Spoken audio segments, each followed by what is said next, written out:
This year I've been very interested in learning about furniture design and construction. You saw my last exploration in that when I did the CNC flat pack mid-century modern desk. I've still got that desk and I still use it and it's very cool, but I want to learn more. Now, I've been particularly inspired by two YouTubers. There's Chris Salamone from Four Eyes Furniture and Sean Boyd from Sean Boyd Made This. You'll find links to their channels down below. Now they both have a somewhat similar aesthetic, which is based off mid-century modern. It's got nice clean lines and somewhat subtle angles, or maybe extreme angles, depending on which piece you look at. But I like their style, and more importantly, they've been sharing how they design and build these pieces of furniture. So I decided to jump in and give it a try. For this project, I actually need a dog bowl holder for my dog, Finley. He's old and his dog food bowl shouldn't be on the floor, and well, I'm just gonna make it because I want something to make. So I hopped into Fusion 360 and I started doing shape studies. If you look at these two designs, the one on the left I didn't like so much. I felt like the legs were overpowering visually, and the one on the right I actually liked a lot. It reminded me of a television, and it just seemed like the weight of the shapes was balanced better. I don't know, I'm not a designer, I don't know how to describe it, but it just seemed to be more like cohesive and I like looking at it better. So I picked that one. At that point in time, I decided to put away Fusion 360 and to do the rest of it just using, drawings and math and kind of a standard set of power tools. I've got a table saw and a drill and a jigsaw, and that's really the bulk of what I used. The first major part was getting this circle cut. It needed to be smaller than the bowl, so I couldn't just trace the bowl. I made this quick little rig so that I could draw a perfect circle. Then I drilled some holes and cut it out with a jigsaw.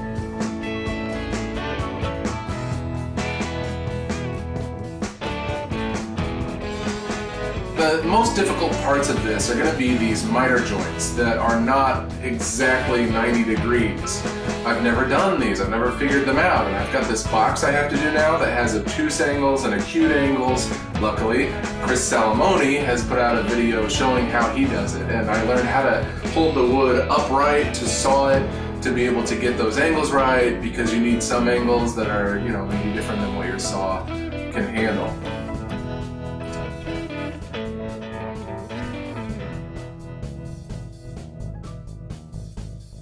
When it came time to glue together the main body, I didn't really have any way to hold it. Sean Boyd has a cool video about these little things he uses to hold together funky angles like this, but I didn't have any of those, and I didn't feel like making any. So I just used the painter's tape method, and it worked pretty well.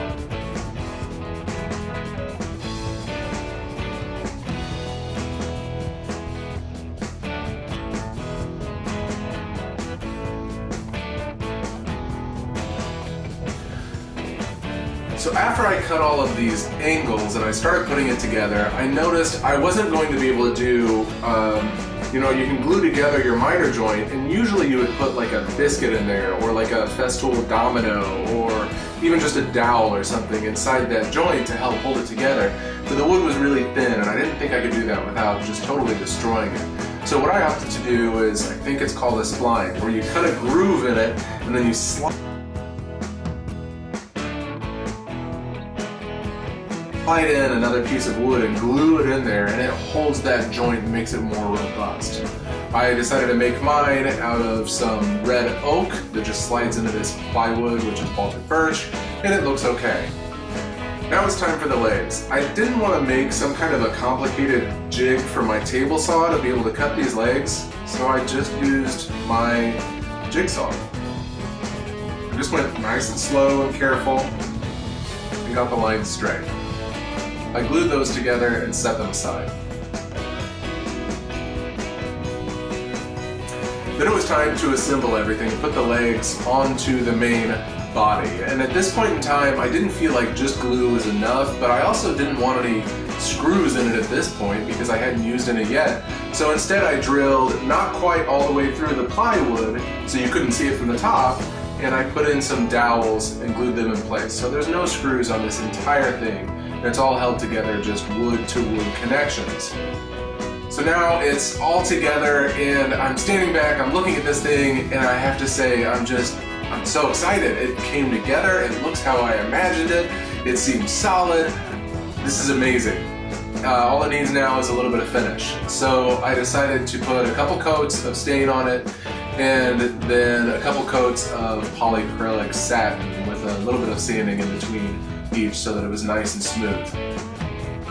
I have to say, I consider this project a resounding success. I love the way it looks, and for my first try at making a piece of furniture without using the CNC machine, it turned out incredible. I want to thank Sean Boyd and Chris Salamone for their tutorials and their inspiration.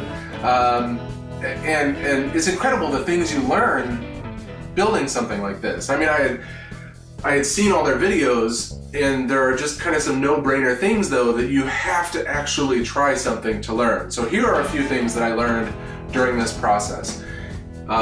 First off, it's kind of difficult to get that angle perfect on a table saw, and you really need to get one of these little digital angle finders. The dial on the front of your table saw is not very accurate, and so using one of these digital angle finders will help. Cutting a circle with a jigsaw is a lot harder than it looks.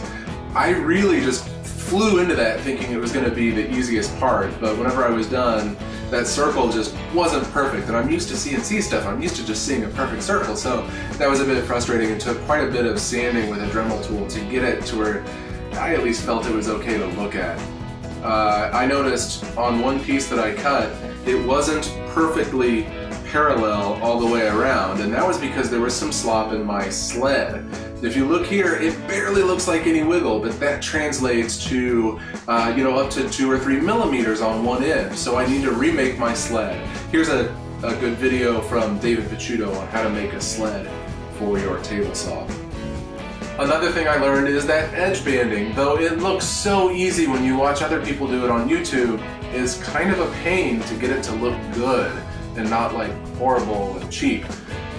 You iron it on there, and then you have to trim it, and if you just use a razor, you don't always get a perfectly straight trim, especially if your razor's kind of dull like mine was. I didn't want to run to the store just to get a razor. I should have though. So I think if I do this again, do edge banding again, I'm going to probably get an edge, like one of those little trim routers with a flush trim bit or something to try to get that smooth, perfectly even edge on the edge banding. And even something like cutting the little corners on the edge banding was more difficult than it looks in the videos. But hey, you can only get better if you try these things out. I learned so much. I love the way this thing looks, and Finley seems to like it, so there you go. Thanks for watching. Give us a big thumbs up, and be sure to subscribe if you want to see more projects like this on the Make YouTube channel.